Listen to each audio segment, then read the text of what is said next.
Hi everyone, welcome back to my channel study with Ashish. तो जैसा कि आप सभी लोग जान रहे हैं, बिहार शिक्षक भर्ती के सेकंड फेज में पीआरटी के लिए भी वैकेंसी आई हैं। उसमें भी फॉर्म फिलअप आज से स्टार्ट हो चुका है। कैसे करना है, क्या करना है, कहाँ आपको देखने को मिलेगा, ये मैं बताऊंगा इस वीडियो में। इसी के साथ साथ उसका सिलेबस क्या है, क्वेश्चन किस टाइप के आएंगे और उसमें पैटर्न क्या होगा इस बार पूछने का, नेगेटिव मार्किंग होगी या नहीं होगी, इन सारे टॉपिक्स को आज इस वीडियो में कवर करेंगे हम। तो अभी तक आपने मेरे चैनल को सब्सक्राइब नहीं किया तो प्लीज़ चैनल को एक बार सब्सक्राइब कर लीजिए, वीडियो को लाइक करिए, शेयर करिए, कमेंट करिए कि आपको क्या परेशानी आ रही है, या कमेंट करिए अगर आपको वीडियो अच्छा लगा हो। सबसे पहले मैं आपको बताऊंगा कि जो पीआरटी के कैंडिडेट भरना चाहते हैं वो अगर 6 to 8 में भर चुके हैं पहले, तो उनको क्या करना है वो समझ लें। देखिए, जब आप लॉगिन करते हैं तो आपका एक ऐसा लिख के आता है, इंटरफेस खुल के आता है लॉगिन करने के बाद डैशबोर्ड। उसके बाद मैं नीचे अब आपको दिखाता हूं, यहां पर देखिए, यहां पर अब आपको नजर आ रहा होगा कि पीआरटी के लिए फॉर्म आपको क्लिक करना है। आपने देखा होगा कि रजिस्ट्रेशन फॉर क्लास पीआरटी, थोड़ा आगे आके आपको मैं दिखा देना चाहता हूं, दिख रहा है? तो ये देखिए, इसमें यहां पर रजिस्ट्रेशन में आप गए, ये पहले से फॉर्म जिन्होंने फिल कर रखा है उनकी सारी डिटेल्स हैं, ठीक है। मतलब आपने अगर 6 to 8, 9, 10, 11, 12 में किसी में भरा है तो आप उसके बाद क्लास 1 से 5 के लिए कर सकते हैं। अब उसके बाद देखिए, यहाँ पर एडवर्टाइजमेंट नंबर आ रहा है 27/2023 और उसके साथ enzyme name of exam TRE 2.0 लिख के आ रहा है, देख रहे हैं। इसके बाद नीचे देखिए, इसमें बहुत सारी चीज़ें दी गई हैं कि उसके बाद नीचे कॉलम दिया गया है कि अपनी शैक्षणिक योग्यता के अनुसार इसमें से कोई एक चुने, मतलब वही BEd DLEd वाला जो भी है, और जो कल्याण विभाग की आई है उसके लिए भी इसमें सारी चीज़ें दी गई है। BEd MAd द्विवर्षीय डिप्लोमा धारक, अब तो खाली DLEd ही है, तो आप सभी लोग जान लीजिए, प्रारंभिक शिक्षा शास्त्र में द्विवर्षीय डिप्लोमा धारक। अब यहाँ पर देखिए, कुछ चीज़ें आपकी पहले से ही फिल हैं जो आपने उसमें फिल की है। अब यहाँ पर देखिए क्या लिख के आ रहा है, आपके द्वारा उत्तीर्ण पात्रता दक्षता परीक्षा में पात्रता परीक्षा लगा है, यहाँ पर पहले से ही टिक है। इसमें पात्रता पर अगर आप टिक करते हैं दोबारा तो ये ग्रीन हो जा रहा है। और सीटेड पेपर 1, सीटेड पेपर 2, बस यहाँ पर आपको एक्स्ट्रा क्या करना है कि आपको अपना सीटेड पेपर 1 या बीटेड पेपर 1 का प्रारंभिक परीक्षा के लिए यहाँ पर सर्टिफिकेट नंबर और इशू डेट और उसको अपलोड करके यहाँ पर आपको सब्जेक्ट डाल देना है कि किस सब्जेक्ट से आप फॉर्म भर रहे हैं। और एक कॉलम बगल में रहेगा, देखिए 3 सब्जेक्ट है, उर्दू, बांग्ला, सामान्य, ठीक है।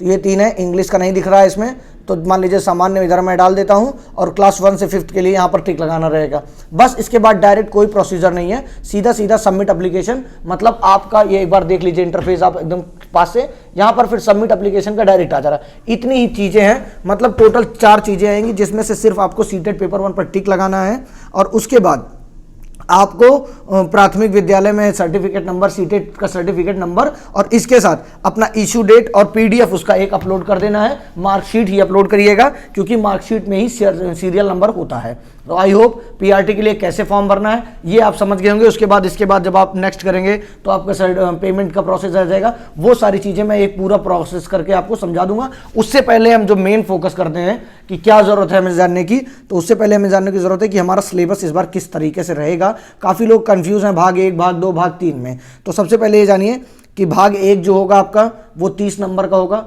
उसमें आपको 30% यानी 9 नंबर के आसपास क्वालिफाइंग नंबर चाहिए होगा आपको। उसके बाद भाग 2 के लिए 40 नंबर आपका GS, जो कि हमारे द्वारा GS पेड क्विज चलाया जा रहा है, क्योंकि आप सभी लोग जानते हैं भाग 3 जो है वो 80 नंबर का आएगा। तो सब के सब अपने सब्जेक्ट पर फोकस करेंगे। और हम सभी ने GS पेड क्विज इस प्रकार से बनाया है कि जो BPSC का पिछला पेपर आया है उसको पूरे पैटर्न को फॉलो करते हुए, NCERT और SCERT को भी अपना आधार मानते हुए, और जो एक ऑथेंटिक बुक्स होती हैं उनको सोर्स बनाकर हम सभी लोग क्वेश्चंस बना रहे हैं। जितने लोग ऐड हो चुके हैं उनसे आप पूछ सकते हैं कि क्वेश्चन किस प्रकार के हैं। तो GS में जो भी कुछ आएगा, करंट हो गया, GK हो गया, GS हो गया, हिस्ट्री, ज्योग्राफी, जो भी आएगा, मैथ्स, रीजनिंग, सब कुछ उसमें रोज 50 क्वेश्चंस कराए जा रहे हैं और एग्जाम तक आपको 3 से 3,500 क्वेश्चन करा देने की कमिटमेंट है। तो आप सभी लोग उस ग्रुप में ज्वाइन करने के लिए स्क्रीन पर दिखाए गए नंबर पर जुड़कर आगे की चीज़ें जान सकते हैं व्हाट्सएप मैसेज करके। तो आप आगे आइए, देखते हैं हम क्या करते हैं।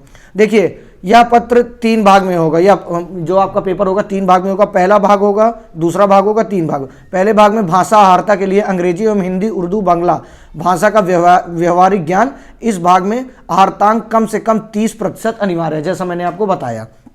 अब इसके साथ भाग 2 में सामान्य अध्ययन के लिए प्राथमिक गणित, मानसिक क्षमता परीक्षण, सामान्य जागरूकता, सामान्य विज्ञान, सामाजिक विज्ञान, भारतीय राष्ट्रीय आंदोलन, भूगोल, पर्यावरण शामिल है। ये आपका 40 नंबर जीएस का हो गया। अब इसको आप अगर पढ़ने लगेंगे तो आप अपना सब्जेक्ट भूल ही जाएंगे, इसीलिए जीएस पेड क्विज चलाई गई है जो कि मात्र 119 रुपये में है। भाग 3 चेक कर लीजिए क्या है। भाग 3 में हिंदी भाषा, उर्दू भाषा, बांग्ला भाषा, तीनों में से किसी एक भाषा का चुनाव करना होगा। उपरोक्त विषय पत्रों में पाठ्यक्रम SCRT/NCERT से संबंधित होंगे, लेकिन इसका स्तर उम्मीदवार हेतु निर्धारित न्यूनतम अर्हता के आलोक में होगा। जैसे मतलब आपने ग्रेजुएशन करके डीएलएड किया है या आपने 12+ डीएलएड किया है तो उसी स्तर पर आने की पूरी संभावना है। तो इसलिए क्लास 1 से 5th में जो पेपर का पैटर्न था वो टफ ही था, तो आप सभी लोग को जानते हैं। उस पैटर्न को फॉलो करते हुए आपको अपनी 80 नंबर की तैयारी आगे की करनी है। 80 क्या, पूरे 150 की करनी है, क्योंकि इस बार भाषा में भी, लैंग्वेज में भी आपको 30 नंबर में जितना ज़्यादा लाएंगे उतना ही फायदा रहेगा, क्योंकि आपकी मेरिट के आधार पर ही होगा।